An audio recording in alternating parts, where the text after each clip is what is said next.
Assalamualaikum warahmatullahi wabarakatuh.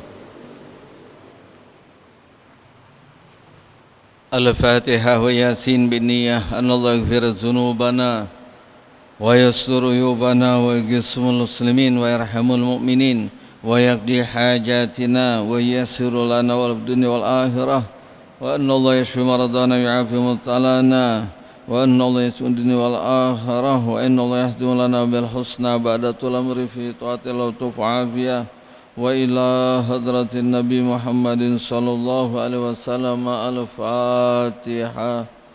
أعوذ بالله من الشيطان الرجيم. بسم الله الرحمن الرحيم. الحمد لله رب العالمين الرحمن الرحيم مالك يوم الدين إياك نعبد وإياك نستعين اهدنا الصراط المستقيم صراط الذين أنعمت عليهم غير المغضوب عليهم ولا الضالين آمين. بسم الله الرحمن الرحيم.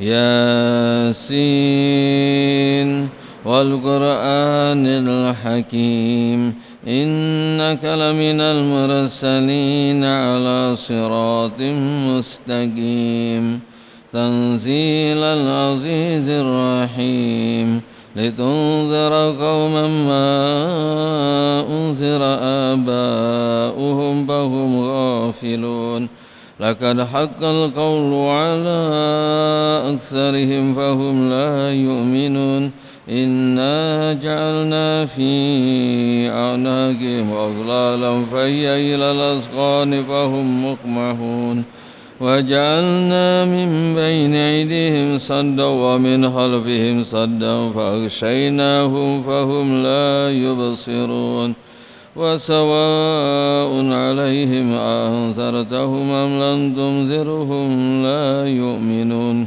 إنما تنذر من اتبع ذكر وخشي الرحمن بالغيب وبشره بمغفرة وأجر كريم. إنا نحن نحيي الموتى ونكتب ما قدموا وآثارهم وكل شيء أوصيناه في إمام مبين. واضرب لهم مثلا أصحاب القرية إذ جاءها المرسلون إذ أرسلنا إليهم اثنين فكذبوهما فعززنا بثالث فقالوا إنا إليكم مرسلون قالوا ما أنتم إلا بشر مثلنا وما أنزل الرحمن من شيء إن أنتم إلا تكذبون. قالوا ربنا يعلم إنا إليكم لمرسلون وما علينا إلا البلاغ المبين. قالوا إنا تطيرنا بكم لئن لم تنتهوا لنرجمنكم وليمسنكم منا عذاب أليم. قالوا طائركم معكم إن ذكرتم بل أنتم قوم مسرفون. وجاء من أقصى المدينة رجل يسعى قال يا قوم اتبعوا المرسلين اتبعوا من لا يسألكم أجرا وهم مهتدون. وما لي لا أعبد الذي فطرني وإليه ترجعون. أتخذ من دونه آلهة إن يردني الرحمن بضر لا تغن عني شفاعته شيئا ولا ينقذون. إني إذا لفي ضلال مبين. إني آمنت بربكم فاسمعون. قيل ادخل الجنة قال يا ليت قومي يعلمون بما غفر لي ربي وجعلني من المكرمين.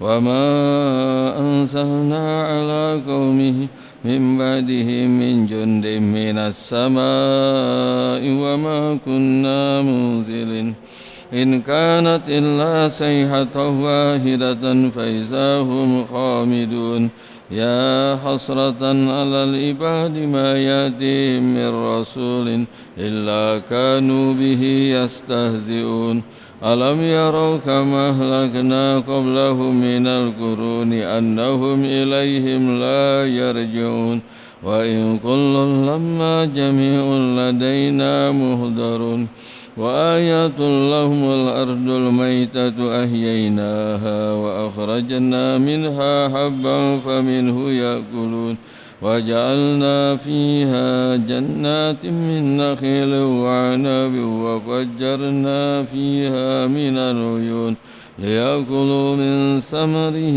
وما عملته أيديهم أفلا يشكرون سبحان الذي خلق الأزواج كلها مما تنبت الأرض ومن أنفسهم ومما لا يعلمون وآيات لهم الليل نسلخ منه النهار فإذا هم مظلمون والشمس تجري لمستقر لها ذلك تقدير العزيز العليم والقمر قدرناه منازل حتى عاد كالأرجون القديم لا الشمس ينبغي لها أن تدرك القمر ولا الليل سابق النهار وكل في فلك يسبحون وآيات لهم أنا حملنا ذريتهم في الفلك المشحون وخلقنا لهم من مثله ما يركبون وإن نشأ نغرقهم فلا صريخ لهم ولا هم ينقذون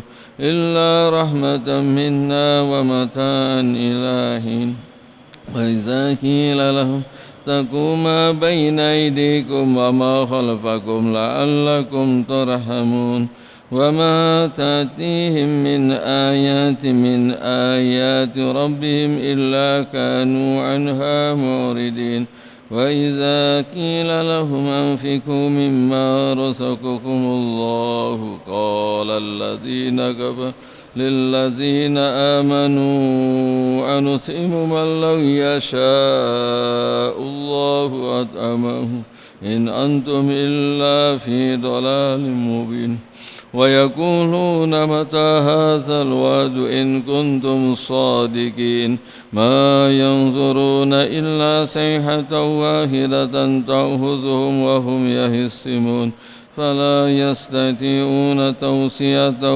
ولا إلى أهلهم يرجعون ونفخ بالصور فإذا هم من الأجداث إلى ربهم ينسلون قالوا يا ويلنا من بعثنا من مرقدنا هذا ما وعد الرحمن وصدق المرسلون إن كانت إلا صيحة واحدة فإذا هم جميع لدينا مهدرون فاليوم لا تظلم نفس شيئا ولا تجزون إلا ما كنتم تعملون إن أصحاب الجنة اليوم في شغل فاكهون هم وأزواجهم في ظلال على الأرائك متكئون لهم فيها فاكهة ولهم ما يدعون سلام قولا من رب رحيم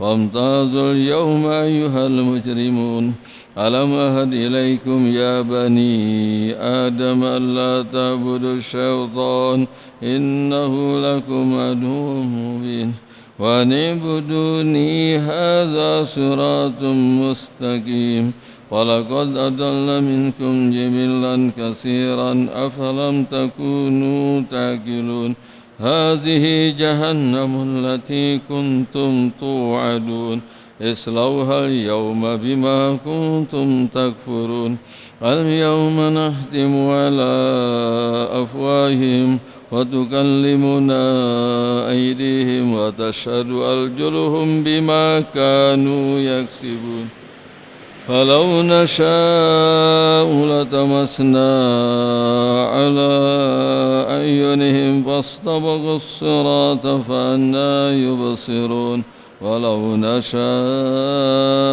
لمسحناهم على مكانتهم فما استطاعوا مضيا ولا يرجون ومن نؤمره ننكسه في الخلق أفلا يعقلون وما علمناه شعرا وما ينبغي له إن هو إلا ذكر وقرآن مبين لينذر من كان حيا ويحق القول على الكافرين أولم يروا أنا خلقنا لهم مما عملت أيدينا أنعاما فهم لها مالكون وذللناها لهم فمنها ركوبهم ومنها يأكلون ولهم فيها منافع ومشارب أفلا يشكرون واتخذوا من دون الله آلهة لعلهم ينصرون لا يستطيعون نصرهم وهم لهم جند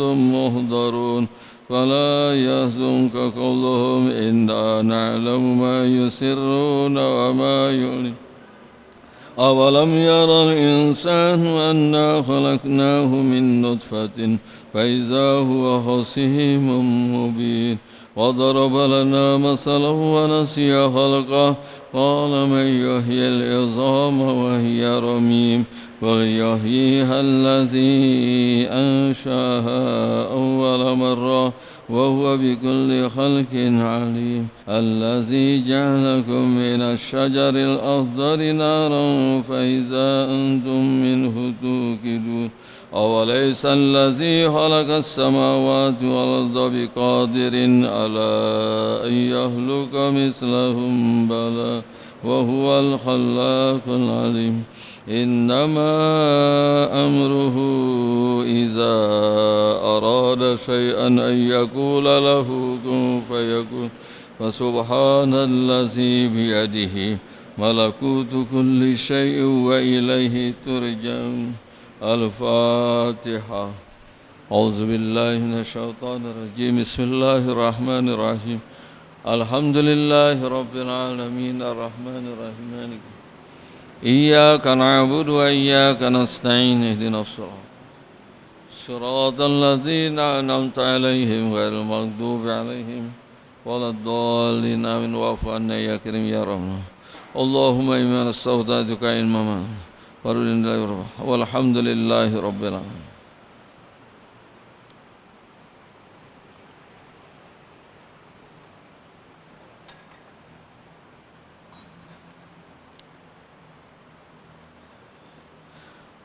يا رب بالمصطفى بلغ مقاصدنا واغفر لنا ما مضى يا واسع الكرم يا رب بالمصطفى بلغ مقاصدنا واغفر لنا ما مضى يا واسع محمد سيد الكونين والثقلين والفريقين من عرب ومن عجم يا رب بالمصطفى بلغ مقاصد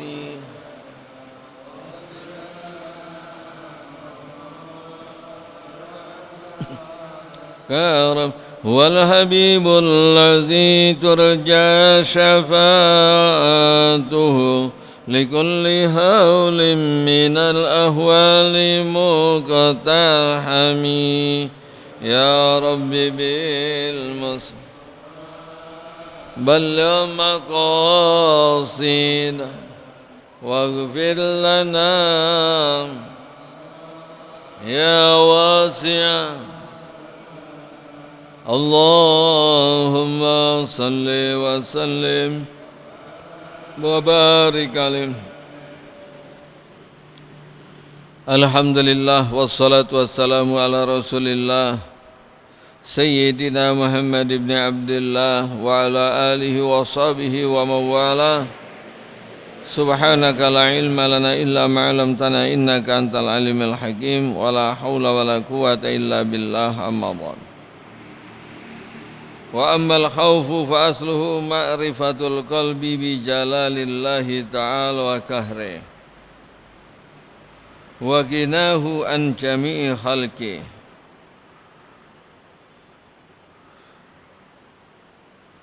wa syadidul azabihi wa alimu azabihi allazaini tawa'ada bihima man asahu wa khalafa amrah wa yatawallabu min hazil ma'rifati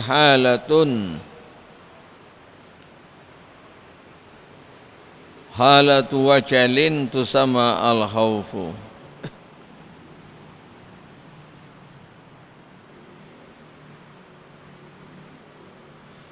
Alhamdulillah, segala puji syukur kehadirat Allah Subhanahu wa taala atas segala nikmat serta karunia-Nya. Marilah sama-sama sebelum kita lanjutkan, kita awali lebih dahulu dengan berselawat dan salam pada malam yang mulia ini kepada junjungan Nabi kita Muhammad sallallahu alaihi wasallam. Allahumma salli wa sallim wa barik ala Sayyidina Muhammad. Allahumma salli wa sallim alaihi. Baiklah, sama-sama kita lanjutkan. Wa ammal khawfu fa aslu ma'rifatul qalbi bi jalillah. Setelah sebelumnya dijelaskan sekintas sekilas, yaitu dari dua sifat yang harus kita miliki. Pertama roja, kedua khauf. Ini merupakan dua sifat harus ada pada diri kita, jadi keseimbangan.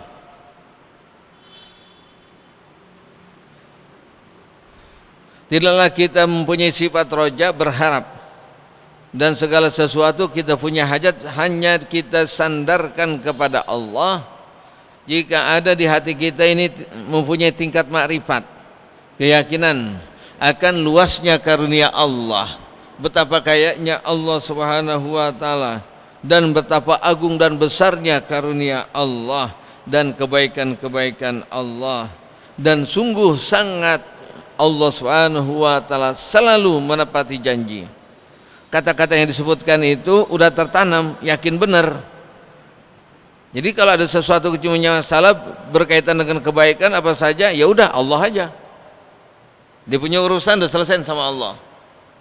Sebagaimana halnya kalau kita punya teman kenal, dia orang baik, kuat, berkuasa, uang banyak, kekuasaan banyak, dan dia baik, pasti kita selalu berharap kebaikannya. Kenapa? Karena kita kenal.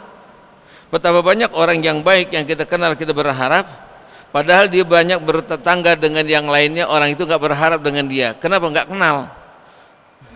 Oh, si anu orang kaya ya, dia suka membantu orang ya. Oh, saya nggak tahu. Tetangganya sendiri nggak berharap karena nggak kenal. Di hadapan kita Allah, pada diri kita Allah, Allah yang menciptakan kita. Kita nggak kenal betapa luas karunia Allah. Allah selalu merahmati dan kebaikan-kebaikan Allah, cuman kita belum yakin. Jadi kalau apa-apa ini nggak balik kepada Allah. Jadi yang dikatakan sifat raja. Maka kalau segala sesuatunya ini permasalahan selesai. Dengan segala apa saja yang kita inginkan daripada kesenangan dunia dan akhirat, ya udah. Cuman kita harus paham caranya Allah itu mengabulkan, memberikan kepada kita itu dengan caranya. Tidak semua apa yang kita minta langsung dikasih. Sebab Allah akan memberikan sesuatu kepada kita itu dengan adil dan tepat. Sebagaimana halnya kebijakan orang tua kepada anaknya. Enggak semuanya anak itu diberikan kendaraan karena orang tuanya kaya dikasih motor semuanya. Dipilih-pilih dulu. Mungkin kalau udah dewasa, keperluan mereka itu memang benar perlu kepada kendaraan motor. Kalau umur hanya 4-5 tahun baru hanya bisa jalan, 7 tahun jangankan belikan motor, KTP aja belum punya, itu nggak dikasih sama orang tua. Bukan berarti nggak sayang. Kita lebih kenal manusia yang diciptakan oleh Allah, yang Allah titipkan karunia-Nya kepada mereka sebagian kecil, sehingga kita bersandar dan selalu berharap. Apalagi nih sekarang nih kita nih sudah bergantungan dengan pemerintah, merasa kalau saya jadi pegawai negeri ya udah puas, rasanya hidup saya ini terjamin. Boleh saja ya silakan, tapi jangan lupakan Allah. Kalau hal itu tidak menjadikan berkah dan baik, sebagaimana hal orang kalau sekarang ini mereka akan melakukan suatu penyakit yang besar, bukan karena virus yang kita takutin, karena stres, karena mereka ketergantungan hanya berharap kepada usahanya yang maju, kepada jabatan yang tinggi. Pada waktu saat bangkrut, pada waktu saat jabatan kagak ada, ya sudah, karena mereka bertumbuh. Sedangkan kita hanyalah berharap kepada Allah Ar-Raja. Itu. Yang kedua, ada yang namanya sifat khauf. Kalau kita kenal Allah, Allah Maha Kaya, Allah Maha Besar karunia-Nya, Allah Maha Sayang kepada kita, Allah Maha Baik, dan Allah Maha menepati janji, jadi kita berharap. Sifat khauf itu akan timbul kepada seorang hamba jika kita kenal Allah dalam sisi, jika seseorang itu bermaksiat kepadanya, maka dia akan balas dengan adil dan tepat. Tidak ada satupun orang yang lolos apabila maksiat. Allah Subhanahu wa ta'ala Maha mengetahui apa saja yang kita kerjakan. Tidak ada tersembunyi di hadapan Allah Subhanahu wa ta'ala daripada maksiat yang kita kerjakan, pasti dibalas. Faman ya'mal misqala dzarratin khairan yarah wa man ya'mal misqala dzarratin syarran yarah. Yang bagus dibalas bagus, kecil besarnya yang jelek juga dibalas. Boleh kita bersembunyi, menghilangkan bukti, orang pada nggak tahu kita melakukan kesalahan, kezaliman, tapi dalam catatan ya Allah Subhanahu wa ta'ala pasti ada. Ada seorang salihin pada waktu saat ia dizalimi oleh seseorang, ya, pada waktu saat dia dizalimi dengan seseorang, dia langsung gemetar ketakutan. Kenapa? Berarti kasus ini sudah naik berkasnya di hadapan Allah nanti yaumil kiamah. Setiap ada perkara berkaitan dengan perbuatan maksiat, zalim, ya, walaupun perkara ini berkasnya belum di pengadilan dunia, tapi di pengadilan Allah sudah kecatat. Wa ma yalfithu min qaulin illa ladaihi raqibun atid. Tidak ada setiap gerakan, ucapan, perbuatan kita kecuali dicatat oleh malaikat raqib dan atid. Langsung bentar ketakutan pada orang yang salah atau orang lain yang berbuat zalim kepadanya. Cuma nanti saya memberikan kesaksian kepadanya. Takut perbuatan zalim itu yang dilakukan kepada saya menjadikan memberatkan maksiatnya yang menyebabkan dia masuk ke neraka. Ya Allah, saya dosa. Maka dia buru-buru memaafkan orang itu dan mendoakan supaya enggak di pengadilan diberkas dicabut Allah Subhanahu wa ta'ala, enggak dituntut, didoain, dimaafin, padahal dia yang salah. Jadi clear pada waktu saat nanti ini adalah hal tanda-tanda orang yang mati bighairi hisab, pada waktu saat dimasukkan ke surga, karena nggak ada kasus. Nah semuanya udah diselesaikan di dunia, dimaafin, didoain supaya dapat hidayat, dapat taufik. Kalau kita lain, berkas maksiat orang lain kita kumpulin dengan melalui ghibah, dengan melalui hasud, padahal yang punya urusan dua kelompok, dua orang, dua individu. Nah kita yang memprovokasi, kita mediasi dosa, kita menabung maksiat, menjadi nanti kita maklar kasus di akhirat di hadapan Allah Subhanahu wa ta'ala, menjadi saksi setiap orang dari dosa kita ini. Kenapa kalau kita lakukan demikian? Karena kita nggak ada rasa takut, kita anggap itu nggak ada. Pokoknya apa yang tidak diketahui, yang tidak terjangkau dengan hukum dunia udah selesai. Di pengadilan Allah pasti terjadi. Kalau saja kita takut dengan pengadilan dunia, seharusnya lebih takut lagi. Lebih takut dalam bahasa Arab itu namanya khauf. Kenapa harus kita takut dengan pengadilan dunia, tapi kita tidak takut dengan pengadilan akhirat? Timbulnya rasa takut itu diantaranya ma'rifatul qalbi bijalalillah. Kita tahu itu maha berkuasa Allah, maha agung. Lah kita pada waktu saat punya masalah dengan seseorang yang dia ini punya backingan orang kuat di negeri ini, ya udah kita angkat tangan, udah kita nggak terusin, kita takut, itu namanya takut. Tapi kalau urusannya ini menjadi catatan Allah Subhanahu wa ta'ala, karena kita nggak tahu, tanamkan keyakinan rasa takut kita kepada Allah melalui hati kita. Nabi Jalilillah wa kahri itu Allah maha menang, maha gagah, wa ginahu, dan Allah Subhanahu wa ta'ala tidak perlu ya tidak adanya kolusi, tidak adanya intervensi hukum dengan apapun, baik yang namanya pengacara dan lainnya. Allah sudah mempunyai bukti yang jelas. Maka nanti di akhirat, fa amman utiya kitabahu fasawfa yuhasabu hisaban yasira. Barang siapa yang diberikan catatan, ini orang ini baik, maka lembaran kebaikannya itu diberikan melalui tangan kanannya.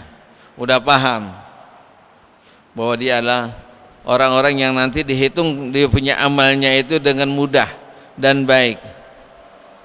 Wa amma man utiya kitabahu wara'a zahrihi fasawfa yad'u subura wa yasla sa'ira. Karena dia tahu dosa. Pada waktu saat kapan kita mulai ketahui kita banyak masalah dan kita nanti masuk kepada ranah ke pengadilan Allah yang sangat hebat, pada waktu saat indah sakratil maut itu mulai kelihatan data-data bukti, nanti berkas-berkas yang akan kita diadili. Ini dosa-dosa kita mulai lagi mau mati, ruh kita ini pada waktu saat Allah sudah tutup pintu taubat itu kelihatan tuh, ini kasus kamu ini semuanya. Pada waktu saat balagatir ruh al-hulquma wa antum hina idzin tanzurun, pada waktu saat nanti roh sudah sampai tenggorokan, kamu ini akan melihat tuh di situ. Ada man ra'a maka dahu, Allah perlihatkan tempat tinggalnya nanti di akhirat itu sendiri. Makanya sesuatu hal yang berat itu pada waktu saat indah sakaratil maut. Udah sampai di situ selesailah urusannya. In khairan fa khairan wa in syarran fa syarran. Udah ketuk palu. Apabila dia termasuk orang yang berhasil sukses di dunia karena taat kepada Allah, lebih banyak amal kebaikannya, fa khairan maka jadi baik. Kalau banyak masalahnya nanti di akhiratnya itu fa syarran maka dia akan buruk. Tanamkanlah pada diri kita ini rasa takut kepada Allah dengan mulai kita meyakinkan waktu saat kita baca Al-Quran dengan ayat-ayat yang menjelaskan tentang ancaman Allah jika kita maksiat kepada Allah. Mulai dosa yang pertama asyirku billah, mensekutukan Allah, menyembah selain Allah. Jangan menyembah kecuali Allah. Orang yang mensekutukan Allah dosa yang besar, maka pasti nanti di akhirat akan dimasukkan ke dalam neraka dalam keadaan abadi. Mungkin kita tidak terkena yang penyakit yang namanya asyirku. Sedangkan syirik dibagi dua, ada syirik jali, ada syirik khafi. Kalau orang sengaja-ngaja dia enggak menyembah Allah dan menganggap ada kekuatan yang disembah selain Allah, baik itu pohon, matahari, batu, segala macam. Ada juga orang yang menyembah kepada Allah, dia sebagai seorang muslim, sholat 5 waktu, puasa, bersedekah, tapi semuanya itu tidaklah dilakukan berdasarkan aqimus shalah wa atuz zakah, bukan kutiba alan nasih, dan juga termasuk tidak yang lainnya, melainkan karena apa? Karena takut kepada manusia, karena pengen pamer, karena pengen dukungan, pengen dipuji sama manusia. Dia sholat, dia puasa, dia dekat dengan ulama, tapi niatnya supaya mendapatkan pencitraan, menjadi baik di hadapan manusia, bukan di hadapan Allah. Maka Allah nanti perintahkan yang dia amalnya, sedekahnya, puasanya, sholatnya, segala macam untuk meminta kepada siapa yang ditujunya, siapa yang dinikahkan.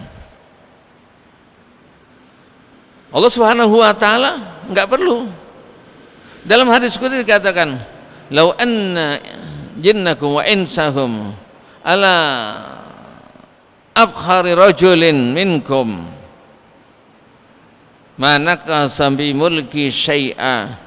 Kalau seandainya manusia ini semuanya pada rusak, pada maksiat semuanya, dan melakukan kejahatan, dosa, maksiat itu, orang yang paling jahat semuanya sama seperti mereka, baik dari kelompok manusia dan jinnya, maka tidak akan mengurangi sedikit pun dari kekuasaan Allah Subhanahu wa taala. Sebaliknya, jika kalian itu baik, taat kepada Allah, dari orang yang paling taat sedunia ini semuanya taat, maka kata Allah, mazada fi mulki syai'a, tidak akan menambahkan daripada kekuasaanku sedikit pun. Allah maha kaya.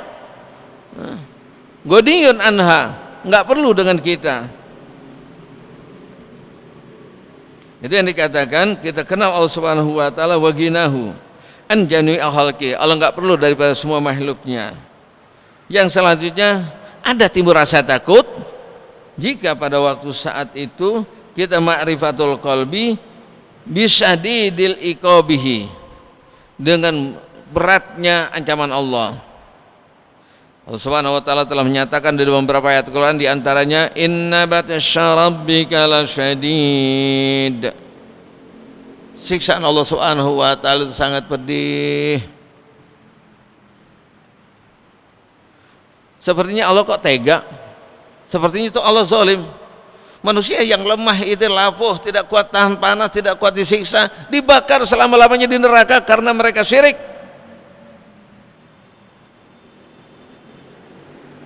Tidak. Jika seseorang itu diazab di neraka itu biadlihi, karena Allah adil. Sebagaimana apabila seseorang dimasukkan ke dalam surga, jannatahu, tidaklah itu melainkan birahmati wa fadli, melainkan karena Allah sayang, Allah kesian. Hal ini dipertanyakan oleh Nabi Musa alaihi salam, ya Rabb, anta khalaqtal khalqa wa tatihi kulli syai'in ma fid dunya. Engkau telah menciptakan manusia dan kau berikan segala sesuatunya di dunia. Tapi pada akhirnya nanti yaumil kiamah ada sebagian mereka kau azab, kau bakar, kau masukkan di neraka. Maka Allah Subhanahu wa taala memberikan jawaban kepada Nabi Musa, dengan Nabi Musa diperintahkan oleh Allah untuk bercocok tanam. Cocok tanam apakah yang mudah kita pahami? Disuruh bersawah, menanam padi. Suruh nanam padi. Coba dilihat ini, jadikan ibrah, nasihat.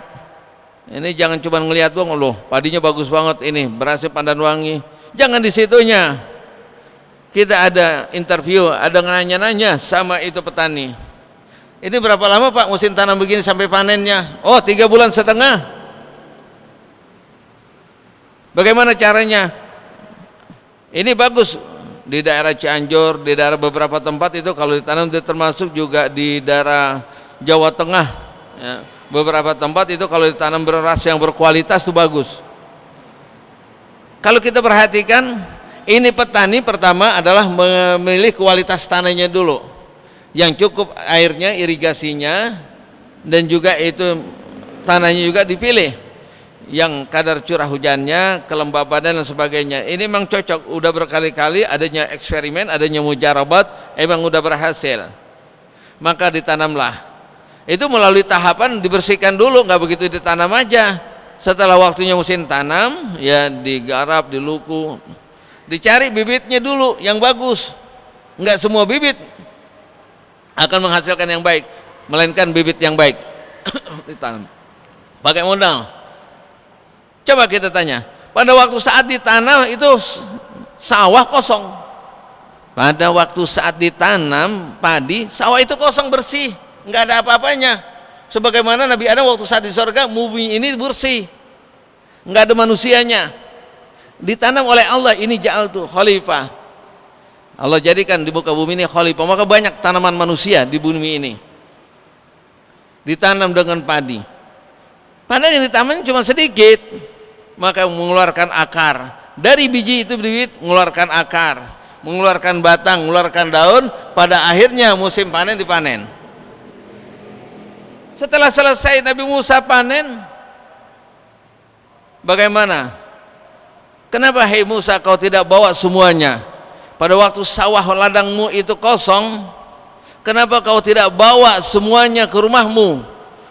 Bijinya, batangnya, daunnya, akarnya, kan itu sesuatu yang kau jaga, yang kau tanam. Kau takut rusaknya akar, batangnya, daunnya, kenapa kau ambil padinya? Nabi Musa menjawab, akhadtu ma nafa'. Aku ambil yang baik-baik aja, nafa'. Yang enggak manfaat, batangnya, daunnya kubiarkan di sawah. Pada musim tanam berikutnya itu dibakar. Loh, kok kenapa dibakar? Kan kamu yang nanam sendiri, kamu rawat, kamu jaga dari hama, kok kamu bakar? Itu tentang dikatakan keadilan. Begitu kan manusia. Jangan kita jadi akar, Jangan kata jadi daun, jangan kata jadi batang, jadilah padi. Dan padi juga yang ada isinya. Jangan jadi munafik, ngaku Islam Muslim tapi kosong. Entar dibanting tuh petani habis digiling. Summa radadnahu asfala safilin, dimasukin yang paling bawah. Ngeselin, udah dibawa malah kosong, diinjak-injak tuh. Kalau kita kesal sama batangnya udah sawah, biarin aja bakar tinggal selesai. Tapi kalau yang gabahnya nggak ada isinya, itu summa radadnahu asfala safilin. Yang bagus-bagus akhirnya masuk ke restoran, masuk ke rumah-rumah.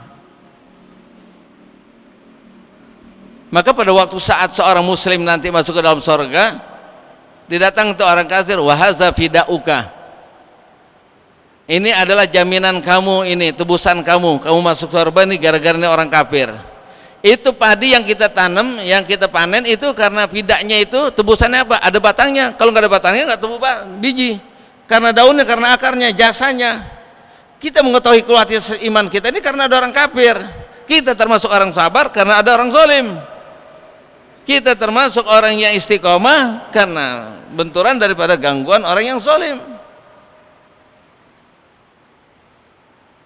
Maka hendaklah kita tanamkan dalam hati kita ini syadidil azabih wa alimi azabih.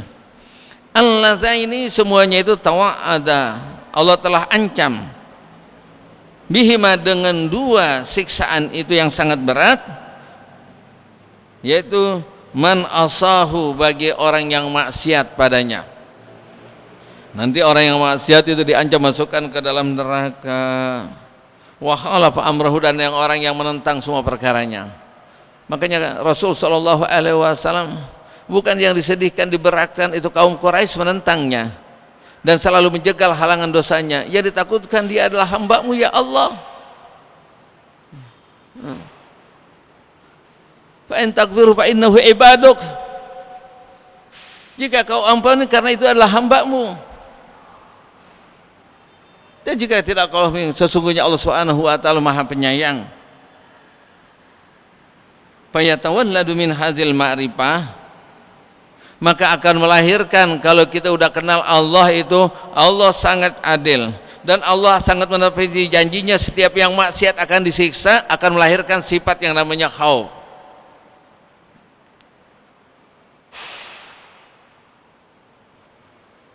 Ini saya punya cerita, waktu saat di Raja Mandala itu ada Mama Hasbullah. Setiap selesai biasanya ngaji taklim anak-anak sama santri, dia suka ke sawah.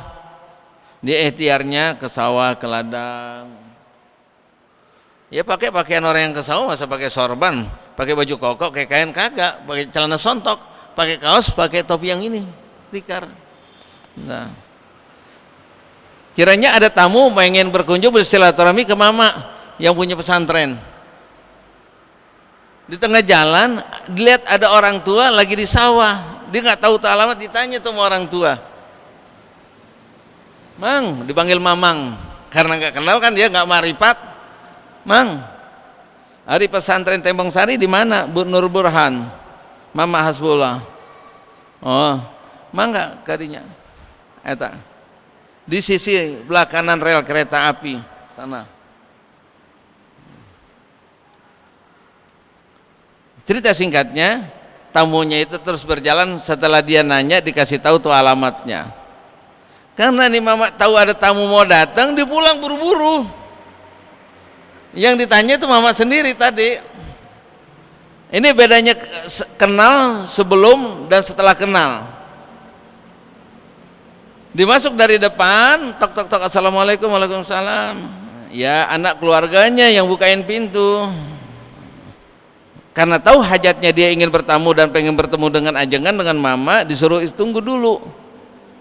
Mama udah tahu dari belakang, udah langsung aja bersih-bersih, pakai gantian, pakai seragam dah rapi, sebagaimana haknya nerima tamu. Pas waktu saat dihampiri dan bertatapan muka dengan tamu itu, tamu bengong dulu. Bengong dulu, ini kayaknya wajahnya kayak yang tadi yang kita tanya di pinggir sawah. Karena tadi belum kenal dipanggil Mamang. Lantas ditanya, punten Mak, apakah Mama tadi yang di sawah? Betul, saya sendiri. Berubah langsung setelah kenal, nggak pakai lagi Mamang. Punten Bapak Kiai, punten Mama, Bapak. Itulah bedanya.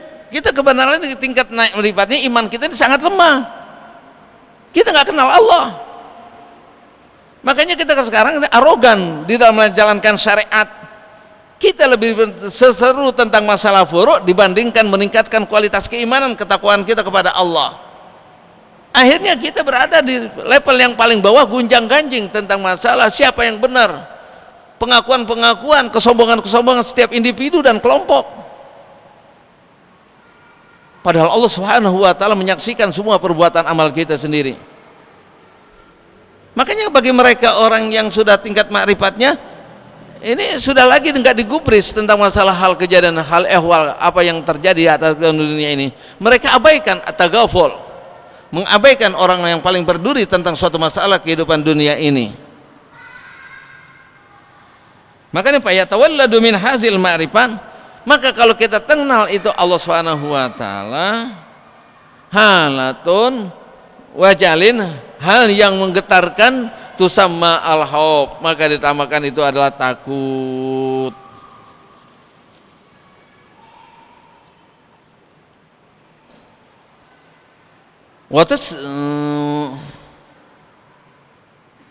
Wasamratuhu al-maqsuda minhu, bagaimana setiap diri hamba yang sudah rasa timbal khauf, rasa takut kepada Allah Subhanahu wa taala.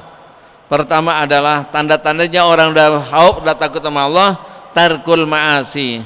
Ama maksiat itu sangat takut, udah ingat Allah. Jangan-jangan saya ini adalah waktu saat sekali pertama saya maksiat, ajal saya sampai. Itu yang ditakutkan. Wasiddatul ihtiraz, dan sangat menjaga, wanti-wanti, jangan sampai saya terkena maksiat minha. Kenapa? Fa innal ma'siyata minat tariqil musil, karena sesungguhnya yang namanya maksiat itu adalah salah satu jalan seseorang itu dimurkai oleh Allah. Jalan at-tariq al-musilah yang menyampaikan ila sahatillahi wa dari uqubatihi, dan menyebabkan orang akan disiksa nanti yaumil qiyamah.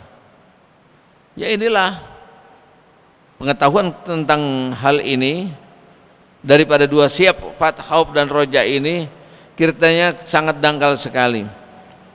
Sudah nggak ada waktu lagi, udah nggak ada kesempatan lagi, udah nggak ada tempat lagi di hati kita ini, udah sibuk dengan dunia. Ini kita lebih sekarang menunggu kapan ini selesainya masalah pandemi COVID dibandingkan meningkatkan kualitas keimanan kita kepada Allah.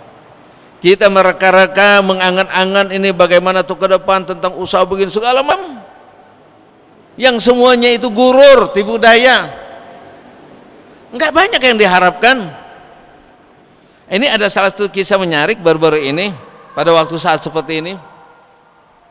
Ya biasanya kalau lagi pada ngobrol teman-teman, ya sesama warga, ngobrol pepesan kosong, ya ini ada dua orang, saya dengerin aja, dia lagi ngobrol berdua, emang sengaja suruh ngobrol. Pak Ustadz, dia cerita, ini ada si Anu tetangga saya begini, dia ribut susah ini, semenjak mulai daripada ini COVID, ya pandemi COVID-19, diribut susah, usaha carut marut segala macam, pokoknya dengan segala permasalahan ini segala macam itu dia susah, ribut susah, apa mau aja susah, mau kerja susah. Lantas ditanya sama temennya, sebelum terjadi pandemi ini, sebelum COVID-nya itu, dulunya lo susah apa kagak? Ya susah juga, nggak ngapa-ngapain, nganggur, nggak punya kerjaan. Nah sekarang kalau lebih susah, apa perlunya? Kan aneh kadang-kadang orang. Malah sekarang lagi pandemi dia lebih makmur dibandingkan normal dulu. Sekarang berasnya nggak pernah habis di rumahnya. Yang dulu waktu saat normal nggak pernah nyetok beras 10 kilo, 20 kilo. Sebenarnya lebih enak sih sekarang. Diribu susah, apakah nanti kalau selesai ini pandemi lu jadi senang, jadi kaya, jadi tambah bener? Kagak juga. Kalau kita nggak mulai dari sekarang, kita menunggu akan selesainya pandemi, kita menunggu anak-anak akan masuk sekolah, kita nunggu ya, menunda daripada pesta perguruan anak kita menunggu membangun usaha, itu semuanya gaib, kita nggak tahu kapan. Sesuatu hal yang gaib, tapi yang paling terdekat yang gaib yang datang kepada kita al-mautu aqrabu ghaibin yuntazar. Mati itu adalah sesuatu hal yang gaib, yang paling dekat, yang kita tungguin. Ini berapa banyak belum sampai nanti selesai pandeminya udah mati. Ya. Apapun itu sababnya. Karena virus corona itu satu dari jutaan sabab orang jadi mati. Mati kecelakaan, mati karena sakit serangan jantung, mati ini. Dan ini juga kita saksikan di masyarakat kita. Lebih banyak orang yang sebab mati selain daripada corona dibandingkan sebab corona.